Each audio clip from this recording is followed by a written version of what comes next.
in New York. Tyrone Williams, along with Mr. Magic, was responsible for creating the biggest platform in hip-hop in the mid-'80s called Mr. Magic's Rap Attack on WBLS in New York City. That one hip-hop show was responsible for generating millions of listeners across the tri-state area and launching the careers of most legends and icons we revere today.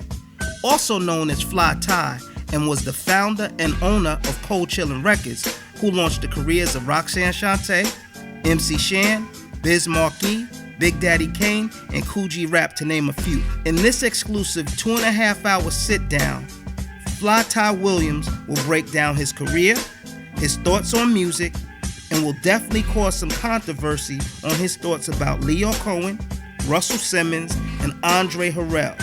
He has some incredible stories about the music industry that involve guns, drugs, and violence. Here's a snippet of what's to come.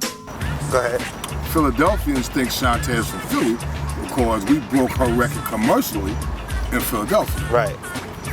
Now, when we played Dana Goodman and Lawrence Goodman, they own Pop Art Records. Like I said, they got us the job at WGAS. So Dana was the one who was always, Lawrence is the more reserved, distinguished.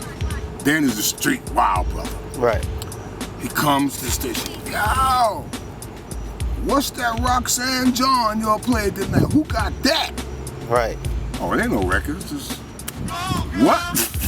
It ain't no record. Even though nobody got that. Right.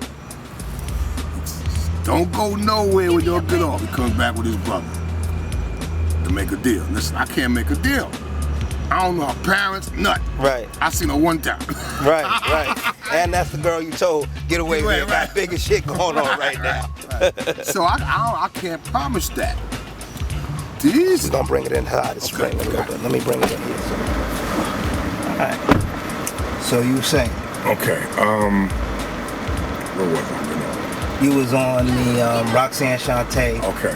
Pop Art wanted to sign. Right. Okay. So Pop Art wants to sign this artist. Right. Shante. Can't do it. And in my mind, see, I thought I played college football. I thought like a recruiter. Right. If I'm gonna do something with you, I'm gonna go talk to your parent. Right. All right. I'm not just gonna deal with the artist. I don't know her mother, her father. I don't even know nothing about her. Let me tell you what they do. They asked us, they took the air check that we played at WDAS. Mm-hmm. All right. We always made an air check. That's what you play on the air. Right. They took that to the pressing point and pressed that up and put it out. That's why in the beginning you hear a world premiere, and at the end you hear Magic going, "Oh my goodness!" Wow.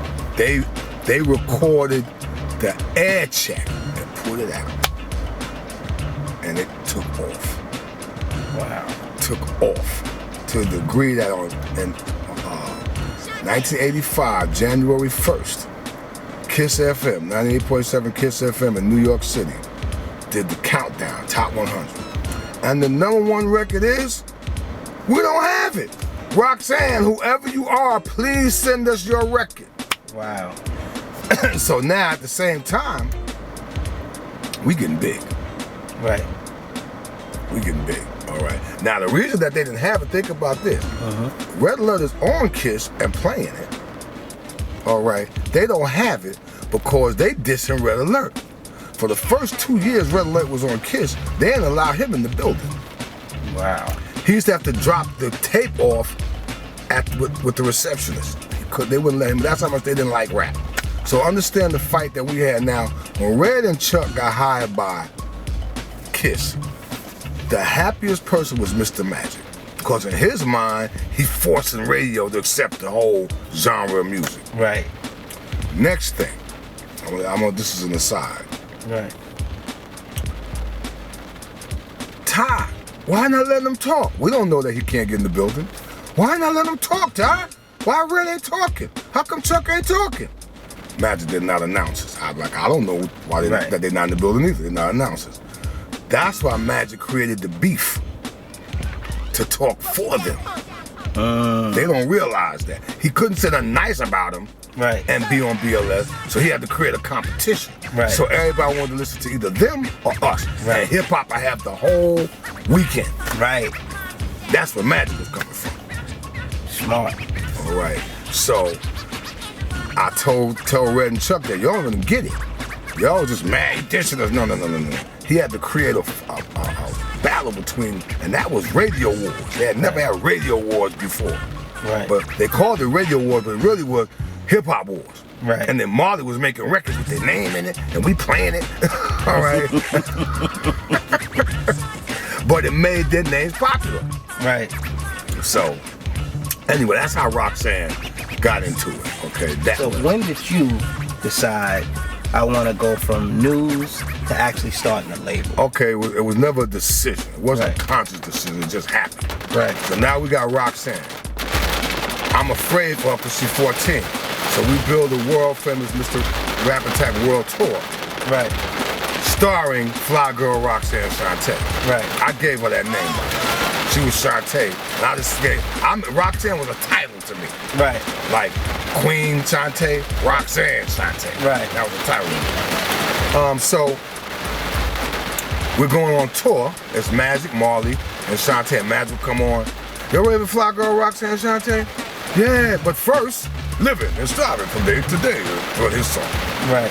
Then around the country, they didn't know what rap was. Right. Sugar Hill artists caught a beat down on the road because they took DJs and the rest of the country were used to bands. Right. So when they would see a guy doing records, they would say, boo, they're lip syncing. Right. So when we went out, Magic would teach them. You ever heard of a DJ? Mm-hmm. That's my DJ. Marley showing what a DJ does. Marley would scratch. And Marley went on the road with a rolling 808. So it sounded like a band. When Right. he hit that, it would be like, he would scratch in it. Right. It wasn't just the full record. Right. All right. So Magic, we actually taught our audience what it was while we were on the road. Right.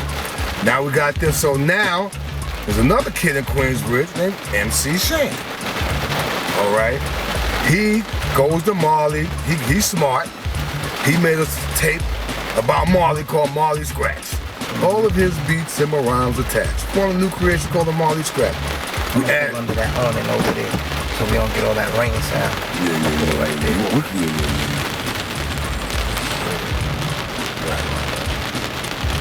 Gotta be creative. Absolutely, I'm with you.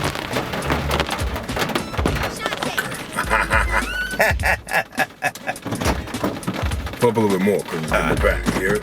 Yeah, there we go. Yeah. Okay. Let me make sure we go ahead. You talk. I'm gonna make sure we still in frame. Okay. I'll wait. I won't be talking for nothing. Still got it? Okay.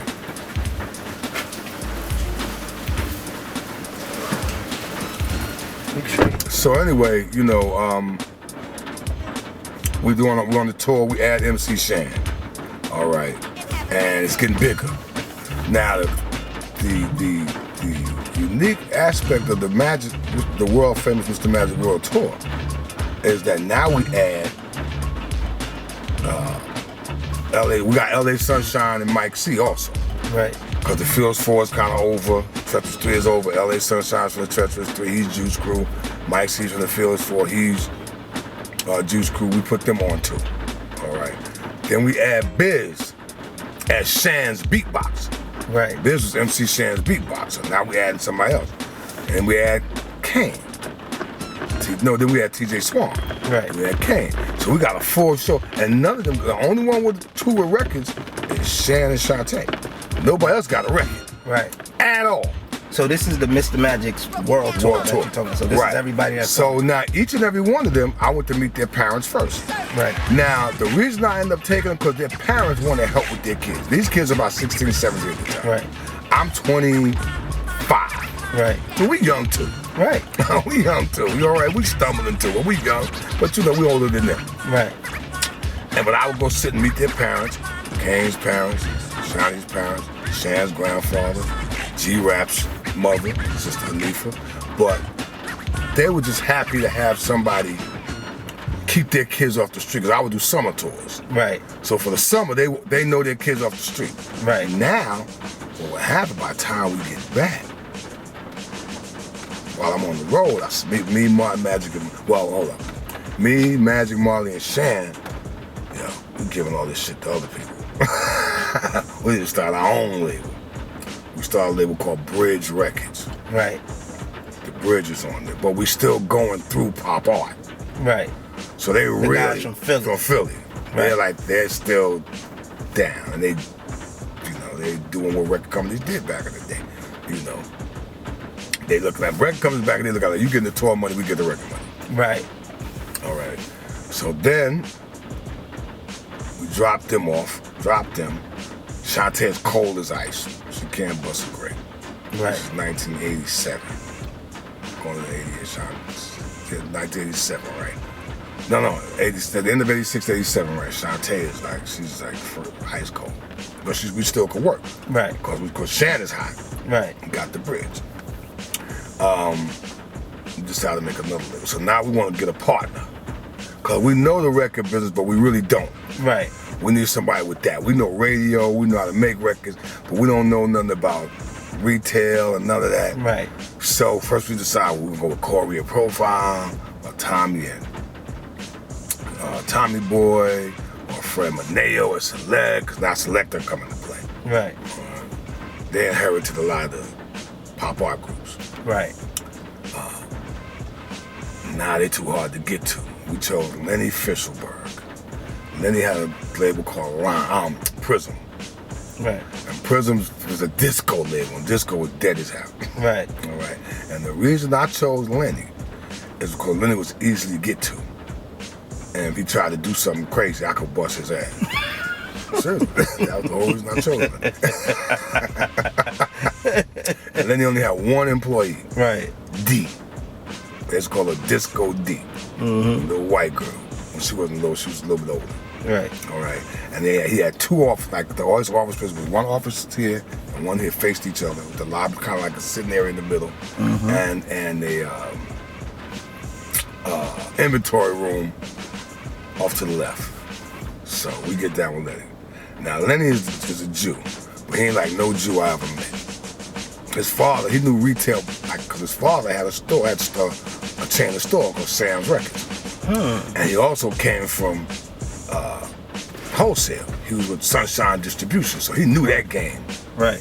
He knew the distribution, retail, he knew that. Right. And he already had accounts and clients. Lenny Fishelberg knew retail, and he knew wholesale, he knew distribution. He knew that. And he already knew all the other record stores. Right. Because he was a record store. And he was a distributor, so he knew all the accounts. So we got down with Lenny. Now Lenny, unlike any Jew I have met to date, Lenny never thought about tomorrow. Lenny was a party, get high, get pussy, white boy. Right. He looked like Richard Gere, and he knew it. And that's all he did was scoop girls all the time. So that was right up our alley. Because that's what we did. Right. All right. So he fit right in. So we did Down by Law. That was on Prism. That was on Cold Chillin'. That was our first. So that's when y'all came up with the name Cold Chillin'. Right, because we signed